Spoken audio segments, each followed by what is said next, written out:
Dear Microsoft, where are the games?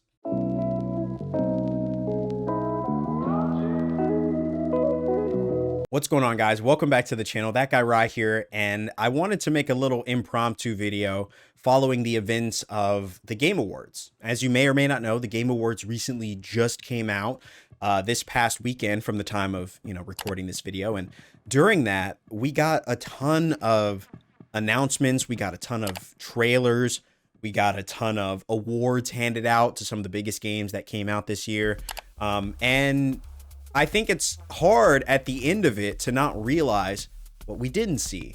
One of those main things that we didn't see was Xbox's presence in any way, shape, or form at the Game Awards. Now, we have to understand the Game Awards has been around for about 9 years, and it continues to grow in popularity every year. I love what, Jeff Keighley has done with this, evolving it into what appears to be, really something as reputable as like the Golden Globes or the Oscars or the Grammys. It really is the gaming medium really has attained and garnered the respect I think that it has earned and deserves after years and years of the stuff that we've seen in gaming. It's nice to see that they've finally gotten a real kind of stage that is the Game Awards.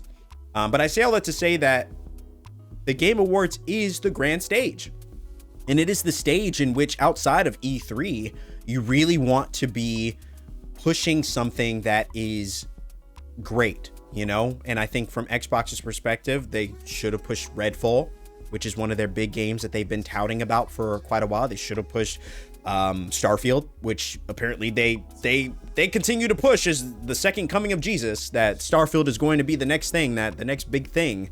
I guess that could be it. That could be a possibility. However, we didn't see anything at the Game Awards. We saw nothing. Phil Spencer was there in attendance at the Game Awards, and I can't imagine, it pissed a lot of people off, because it's like the goal that you must have to show up, being the president of Xbox Game Studios, and to show up to the biggest event of the year and showcase nothing, I think is a real slap in the face to players. And so I wanted to just have a discussion about this, what this means. Why did they not have anything? What potentially could Xbox do? Can they change the narrative going into 2023? And so on and so forth in this video. And I hope that, I'm gonna try not to make this video too long, but I really just want to kind of get this off my chest, because I'm a PlayStation fan, but I'm also an Xbox fan. I'm a fan of both. For as long as I've remembered, I've tried. I've always gotten both consoles, because I've for a long time felt as though both consoles really had something to offer. I'll even go back and say, back in the Xbox 360 era, I mained Xbox 360. That was when peak Gears of War were coming out. It was when peak Halo was coming out. I think you still had Fable coming out. You had, I remember spending hours and hours playing Skyrim on my Xbox 360. And I don't regret a single day. I feel like Xbox 360 was peak gaming. And then you go into PS4, Xbox One era, and I really feel like PS4 just kind of dominated. And now we're 2 years into the Xbox Series X and the PS5, and it feels like, people like to make these comparisons about the two. But if I'm being objective here and unbiased, it looks like PlayStation is dominating. Yeah, Xbox has Game Pass, and if you value that and you like the opportunity to, play all these wide variety of games at, however much they charge per month, and I think Xbox Game Pass is really strong, and I think that has been strong. But where are the new games? Where are the new IPs? Where are the new experiences for gamers? I think Game Pass is great. Game Pass would have been great 10 years ago. It doesn't hold as much value to me as a gamer, just because I don't have as much time as I used to play 20 different games. I really play there's my core set of games that I'll play throughout the year, and then I'll dabble into new experiences throughout the year. You'll play your Apex and your Fortnites and your Destinies and your ongoing games, but then you jump into something new. But 10 years ago, man, Xbox Game Pass would have been the absolute savior of gaming for me, and I think for a lot of people it is. So I still see the value in it, and I think it's great. But Xbox Game Pass, outside of a couple of new games, really boasts the extreme library of older games that they have. And that's a different topic for a different discussion. But I really just want to say that, like, outside of Game Pass, they have produced nothing in terms of new experiences for players to gravitate towards that would sell their system and say, hey, you want to get this. Now, granted, they had Halo. They had Halo Infinite. And Halo Infinite's story was decent. It wasn't anything groundbreaking, and it certainly wasn't, in my opinion, as good as previous Halo games. I just don't think Halo is what it used to be. But it's still a good game. Multiplayer, completely lackluster. I think it was an unfinished product that they pushed out, but it doesn't really illustrate what the Xbox can do. You know what I mean? Not like Returnal. Returnal came out on PlayStation, and I think really shows what the PlayStation can do. Ratchet and Clank, another title. God of War Ragnarok just came out. One of the greatest games I think I've ever played in recent memory, and quite a few more. I think God of War Ragnarok is the most recent one that I can remember. But there's a couple titles that PlayStation and Sony have produced for gaming. And whether you're a fan of one or the other, I know people, no matter what you say, people will always try to defend Microsoft and defend what they do. But I mean, the proof is in the pudding, ladies and gentlemen. The proof is in the pudding. Where are the games? You know, I think Phil Spencer, he had posted something that I thought was so interesting that I saved the image here, and I think I'll pull it up on screen. But in an interview that Phil Spencer recently did, he kind of threw a little shade at Sony and said, Sony wants to grow by making Xbox smaller. And I always found that, you know, when I read that, you know, continue to read the article, I found that to be so ironic, because Microsoft, if you look at their track record over this last year, has been all about acquisition. You know, Sony has been acquiring, you know, developers, as they've always done. And I think Microsoft has always acquired developers as well. And, you know, in an effort to continue to, you know, bring value to their brand and to the players and say, hey, you know, I remember loving the idea that, you know, Xbox had Gears of War. It was one of the driving forces that sold me to get an Xbox 360, because I was like, man, and it was nice to feel like Xbox had a game that was truly special, that was truly theirs. You know, and it brought value to the console. And I think that was great. And then you move over to Sony, and they've got The Last of Us, and they got Uncharted, they got Ratchet and Clank, they got all these incredible games, Returnal, God of War, you know, I could keep going. And these games, when they come out, they're incredible. Some of the greatest experiences that I've had in gaming are with some of these games, and continue to bring value to the PlayStation console. But the question continues to arise.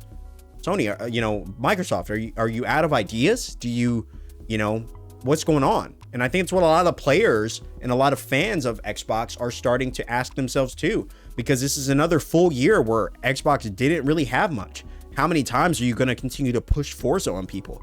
One, Forza is like great, and I think the most recent Forza game that they put out was absolutely gorgeous, beautiful gaming experience. But not everybody's into racing sims.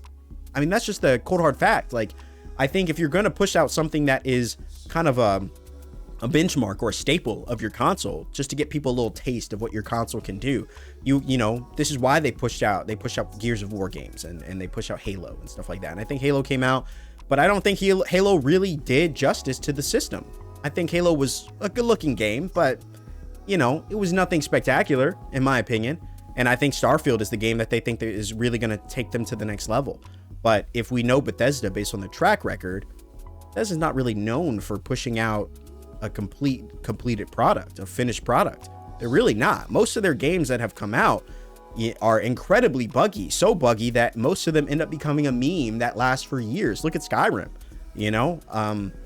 And so it's hard not to look at this and what's happening and feel a little slighted. Ryan McCaffrey, who's been a writer for IGN for a long time. I've always enjoyed some of his reviews and some of his opinion pieces. And he posted an article that says, you know, Xbox's Game Awards no-show is a slap in the face to players. And many players agree. I agree myself as an Xbox fan. I feel like you have Starfield, for example, that's supposed to come out sometime Q1, Q2 of 2023. And the Game Awards would have been a perfect example on the world stage. Hundreds of thousands of people watching, an opportunity for you to showcase that we've got something. It didn't even have to be a date. A date would have been nice, right? As far as we know, it's Q1, Q2, which is the first half of 2023. A date would have been great, but not even a trailer, no gameplay, no nothing. You know what I mean? If Starfield's your big game show horse, and that's the thing that you think is going to drive people to buy an Xbox, where's the gameplay? You know what I mean? It's kind of baffling, and I think it leads a lot of people worried a little bit to, is this going to be another delay? Because if you have nothing yet, and you have nothing definitive to show people, just 6 months shy of when you're supposed to release one of your biggest titles, does that mean that it's not ready, or it's not even good enough to show a little clip? That's all I'm saying. So I wanted to read a little bit of this because I think it really is astute in terms of driving the question home of like, where are the games for Xbox, you know? So he says, it's a bad sign when there were more Muppets at the Game Awards than Xbox World Premieres. As someone who's been playing and covering Xbox for 20 years, I'm not sure I've ever been more baffled by the console makers' decision making. I tweeted my frustration as soon as the industry's glitziest event of the year came to an awkward end. And if the hundreds of responses to that tweet told me anything, it's that it was no hot take. How could it be? Microsoft literally showing nothing for the year to come, despite promising us a huge 2023 at last year's Xbox showcase. And that, I mean, he has a point. He has a point. Like, what the hell, man? Like, not a single game.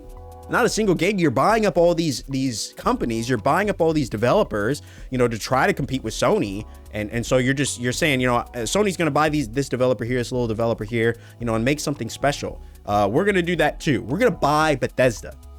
Bethesda's one of the biggest developers, the biggest publishers, and has some of the biggest developers in the entire industry. You know how many games are under Bethesda? Doom. Doom. Elder Scrolls. I mean, that like Elder Scrolls, and so many more. And you got nothing to show. The article continues on and says, in June last year, I foolishly declared the years-long exclusives drought over ahead of Microsoft's fantastic fall 2021. In hindsight, that period has been an exception rather than the new rule. Xbox fans suffered through an exceptionally dry year. Shout out to Obsidian's fantastic, if niche, pentiment, though. And also had to watch PlayStation exclusives delight PS5 owners at the Game Awards all night, from Forspoken to Final Fantasy 16 to Death Stranding 2. Not only did we get a Death Stranding 2 announcement that it's being made, we also got a release date for Final Fantasy 16. Forspoken even got a little bit, as well as a gameplay demo that players can play right now. So there's constantly, say what you will about Sony, they're constantly pushing out a little bit of something for the players to be excited about. And as far as I'm concerned, in the games that I played this year, many of them have been absolute hits. Many of them have been games that I continue to go back to because they are just so damn good. It's nice to feel like whenever they put out a title, it's solid for the most part. I think there's a game that I played this year that I didn't find to be the best. Ghostwire Tokyo. It's not a bad game, but it didn't necessarily grab me, and I'm not saying every game needs to be like some AAA masterpiece or whatever, but what I am saying is that the games that they are putting out, and that the fact that they are putting out games, the games that they're putting out are strong, and they continue to push the idea that, PlayStation is doing something that Xbox is not. And it's not that Xbox isn't capable of it, or that Microsoft isn't capable of putting out these games. They just don't. And then not only do they not put out games, but then they don't say anything to the players. And then they put out some BS tweet and it's like, oh, we hear you and we understand that you guys are upset that we didn't put out a single freaking trailer at the Game Awards, but just know we've got some great experiences coming in the next year. Well, they better be some damn good experiences. I mean, when Starfield drops, it better be the biggest fresh air that anybody could have ever asked for. Something completely new, something completely different. And Bethesda better have had some sort of overnight awakening to which that game launches with 0 errors. I feel like my worry about that game, Starfield, is that it's going to come out, it's going to be absolute buggy mess, or have massive server issues because everybody's trying to get on, and it's going to potentially have they talk about all these planets, the infinite amount of planets or hundreds of planets that they're going to have or whatever, and it's going to drop and it's going to some of these planets are going to be absolutely lifeless. It's going to take about 2 to 3 years of back fixes and, you know, hot fixes and edits and, you know, patches for this game to be somewhat playable. Maybe 2 or 3 years from the time that it finally comes out will the game be somewhat reputable, but by then it may already be too late. And this is kind of Xbox's MO, especially with Bethesda. This is kind of the MO. So you really can't be having, you know, too high expectations for this game. Now, obviously those are just my wild theories. I hope the game does launch well. I'm not rooting against it, you know. I hope it does launch and it is absolutely fantastic, but you know, at the same time, I'm also a realist, and I kind of, the writing's on the wall. You know, it's hard to predict something good happening to, you know, when many of the titles that they've released in the past have not been necessarily polished. So one of the, let's see.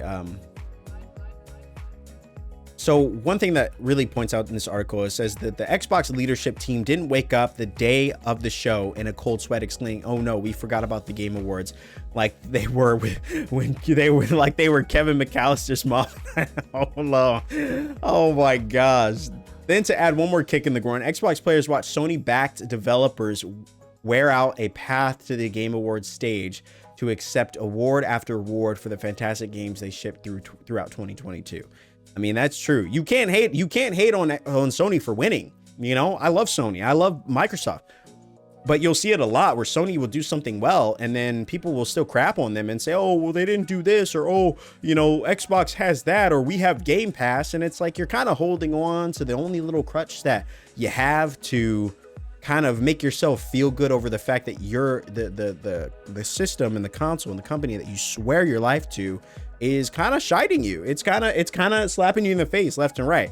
Like if Microsoft was coming out with games, then we can make even a comparison and say, "Oh, you know, Xbox, they've got some really solid titles that have come out. You know, new Gears of War or whatever." God, I don't want a new Gears of War though. But like something like that, a new IP that you know was Xbox exclusive and it really just shines a light on this, right? You're like, okay, that's cool. But they're doing nothing. And then saying nothing. So it's like people are left to believe that they have nothing planned. And if you have no trailers for 2023, am I expected to believe that January of next year you're just gonna hit us up with all these trailers and say, "Yeah, we got this coming out next month. This comes out next week. Like we got Halo 6 coming out in February." Like, whoa. I'm sure if they had a new big banger ready to go, I'm sure that we would have seen a trailer for it, even if Starfield was ready. But I think Starfield and Redfall is a questionable thing. And again, as I've said before, I don't want to see Forza again. How many times are you going to push Forza? "Oh, Forza, that's our golden goose." Like, please stop. Like, make something new. Do something else. Like, stop pushing Forza on people. Anyway, moving on to the big question in this article: where the hell are the games? If we take a look back at Phil Spencer era of Xbox, which is finishing up its 9th year at this point, I honestly think he deserves an A+ almost across the board. The Xbox One S and X were fantastic. The Series X is as powerful as it is silent and reliable, and the Series S has proven to be a master stroke in the chip short supply chain. The backwards compatibility initiative has been a resounding success, as has the industry-changing Xbox Game Pass program, which has been a great value for gamers. Microsoft has also made significant positive changes to its culture under Spencer's watch, too, as Microsoft recently reorganized the largest game developers union yet. But from the perspective of the major exclusive Xbox have shifted in those 9 years, Spencer gets a D at best, and he's dangerously close to flunking at this point. As 2022 draws to a close, allow me to draw you a meme with words. Xbox players are Charlie Brown. Microsoft is Lucy. And the promise of big exclusives is the football.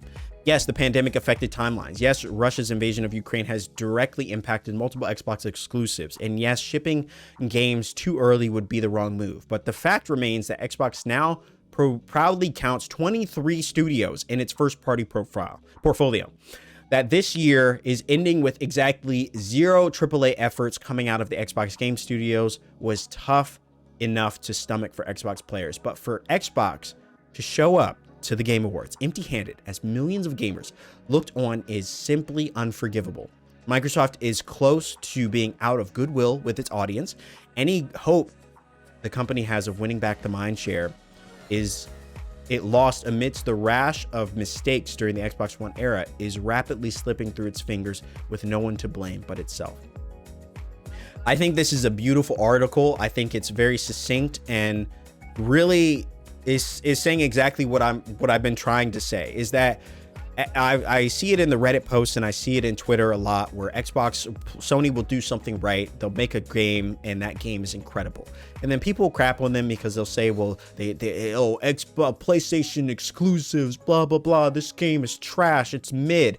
And it always just kind of makes me feel a little bad for them, because it's just, you're projecting your anger and your aggression towards Sony when the anger and aggression should really be focused on Microsoft. They have all these exclusives. They have all these first-party developers that can create incredible titles for them. And for some reason, nobody, the 23 developers that you got to make AAA first-party titles, you have none of them show anything. Not even an announcement. Not even a little logo that pops up and says, oh, this game. Oh my God, this game's being made. That's amazing. Nothing. So that's why I pointed to, Phil Spencer's article that says that, Sony's objective to grow is to make Xbox smaller. When at the end of the day, the harsh reality that no one seems to want to face, especially if you're completely loyal to Microsoft, is that Microsoft makes themselves smaller all on their own. They make these incredibly questionable decisions by acquiring these, developers and spending billions of dollars to buy up all these things just so Sony can't. And then you still don't do anything with those developers that you have, or the developers that have been there. You have the biggest stage in a while. You didn't drop really much of anything this year in terms of first party exclusives that could compete with the likes of a God of War Ragnarok. And you have the nerve to say that Sony is the problem. Sony's not the problem. Xbox has studios, they have developers, but they have no games. And when it comes to transparency, they lack that too. And so this is pretty much what plagued the Xbox One, was that they came out with these games, but they weren't great, or they were a buggy mess, or they just wanted to reboot Skyrim for the 15th time instead of actually coming up with something new that could define the generation for them. And that, in my opinion, my Xbox One just kind of sat there. It collected dust over the 7 years that I had it. And I was hoping for something different for Xbox Series X. And yeah, the console's powerful. Yeah, it's pretty. Yeah, it's great. But where are the games?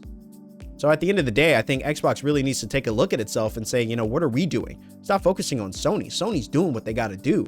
And the games that they're coming out with are keeping their players happy. And so it's like, you really can't blame Sony for the fact that you don't put out games. It's not Sony's fault, And I think if Sony was doing this, I would be saying the same exact thing about Sony.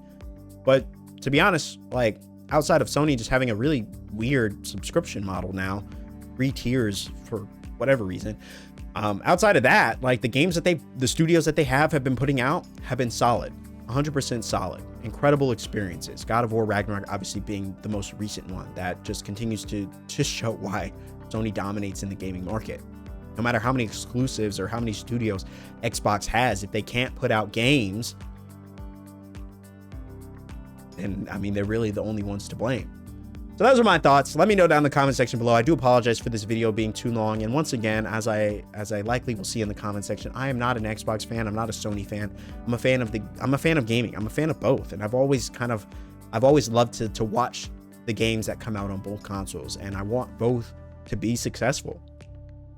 But at this point, after waiting years through the Xbox One era and now waiting 2 years without very much of anything for players and in terms of an incredible, exciting experience, yeah, I think Microsoft is just they're kind of shooting themselves in the foot. So any aggression, any anger that they experience from their community is really on them.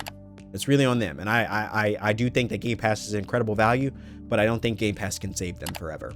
At some point, they're going to have to come up with something new, and not Gears of War 7, not Halo 12, something new, something good. And maybe that's Starfield. I guess we'll see. But you already got some heavy hitters coming out. Hogwarts Legacy next year.